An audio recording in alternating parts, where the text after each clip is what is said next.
MTN is as old as South Africa's democracy, and for 30 years, the telecommunications company has been in the business of connectivity. MTN is today launching their new brand, Positioning. Today we make moves, which they say is about enabling real progress and empowering people. SABC Economics editor Tshepo Mongoai is sitting with MTN Group CEO Mupita on this and other local and global business developments. Thank you very much, Juliet. And of course, you're absolutely right. We are joined by the CEO, Group CEO of MTN South Africa, Mupita. Thank you very much for your time. And of course, we've been observing the global turmoil in the financial markets, the issue of tariffs, of course, being the dominant. As MTN, you've been saying earlier on that your focus is on the supply chain, especially around procurement. Yeah, look, I mean, it's early days to ascertain the full impact of the kind of global trade tariffs. We're studying them as everybody else, but I think you can see through the capital markets that there's an expectation that there may well be a higher risk of recession in the US. I think JP Morgan brought a note more recently around that. But that global growth is expected to slow down and potentially inflation. And we think that some of that will transmit into our markets. And as we anticipate, how we should position ourselves, I mean, one of the areas we'll look at is actually the supply chain and what are the impacts on our supply chain. We procure about $2 billion equivalent of capital expenditure every year. And so, we're studying what the impacts are on our major suppliers. But it's a bit early to tell what that impact is at this particular moment. You have about 35 billion rand capex that you're going to roll out, not just for South Africa as well, but in all 16 countries where you operate. Will this affect that capex? We don't anticipate it will affect our rollout at all. I mean, as you can well imagine, when you're planning to roll out in a particular year, you plan well ahead. And so purchase orders and so forth would have been long agreed, and we would know what's in stock. So we don't anticipate that there is any disruption in terms of rolling out our capex.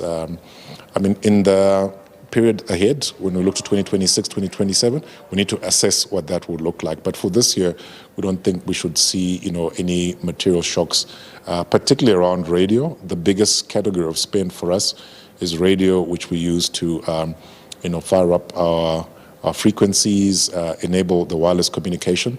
I mean, those kind of purchase orders, are kind of well in train, so we don't anticipate that there's any disruption for us.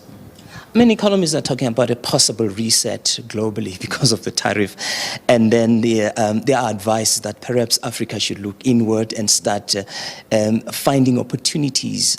But others are saying we need those matured markets. We understand them and we've been trading with them. What's your take? Yeah, as I always say, never waste a good crisis. And I think what this is creating the conditions for Africa to really, look at, what do we want for ourselves. The so-called Africa we want, which our forefathers penned in the 60s, to create this vision for the African Union. I think now is the time for us, and that's society more broadly, business, government, civil society more to think about. I mean, for example, intra-Africa trade is a kind of mid-teens number, i.e. African countries trading with themselves. So it's actually quite low.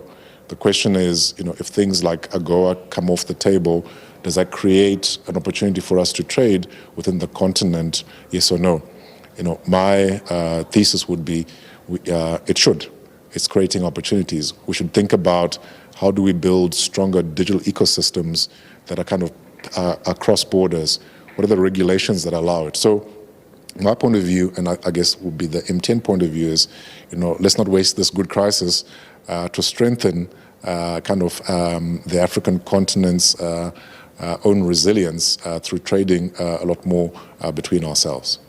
We've seen in currencies, and particularly from emerging markets, being hammered. I mean, the rand not excluded, of course, in recent days. And you operate across various jurisdictions with different currencies.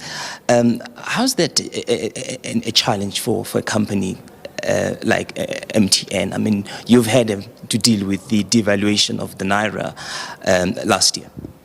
Look, we build our business for the long term, and we think over the long term we're going to deliver to our customers, both individuals and enterprises, in delivering digital solutions, and we'll deliver in the medium to long term for our shareholders as well. So we plan with a medium to long term lens, and we understand that there'll be periods of currency volatilities. We are, after all, emerging markets, so we understand that's the nature of the markets we operate in. So even as we think about how we plan for the kind of capital expenditure that we have for the year ahead, we've already assumed a level of kind of currency set of movements against the dollar, or rand to naira, or naira to dollar, rand to naira. So that's part of our planning.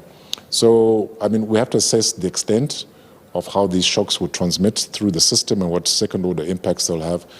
As you look at Nigeria, the currency has been a bit stable, around 15.30, 15.40, thereabouts the last couple of months. So that's encouraging. Yes, the rand has taken a bit of a knock in more recent, and the rand does tend sometimes to overshoot either way.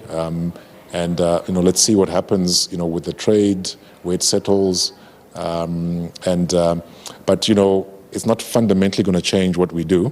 It may at the margin, because we still think medium to long term we will deliver to our customers and we'll be able to deliver to stakeholders more broadly. Just a final one as we conclude in a few seconds. Your take on the GNU. Of course, as South Africa, we've got that double whammy that we're dealing with tariffs, but there are concerns, particularly investors community. They've expressed concern with the GNU if it would hold. Our point of view as MTN is, we have the belief that any challenges within the GNU will be resolved.